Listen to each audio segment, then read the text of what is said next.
السلام علیکم ورحمۃ اللہ وبرکاتہ۔ سامعین حضرات، ایک بار پھر حاضر ہوں آپ کی خدمت میں ایک نئی ویڈیو کے ساتھ۔ تکبر کے ایک جملے نے خوبصورت کو بدصورت اور پست قد کر دیا۔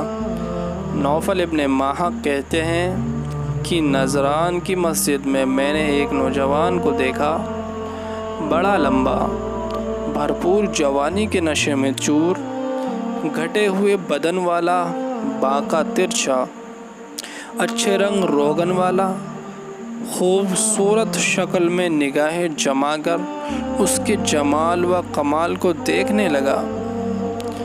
تو اس نے کہا کہ کیا دیکھ رہے ہو؟ میں نے کہا آپ کے حسن و جمال کا مشاہدہ کر رہا ہوں اور تعجب ہو رہا ہے۔ اس نے جواب دیا، تو ہی کیا، خود اللہ تعالیٰ کو بھی تعجب ہو رہا ہے۔ نوفل کہتے ہیں کہ اس کلمے کے کہتے ہی وہ گھٹنے لگا، رنگ روپ اڑنے لگا اور قد پست ہونے لگا، یہاں تک کہ ایک بالشت کے برابر رہ گیا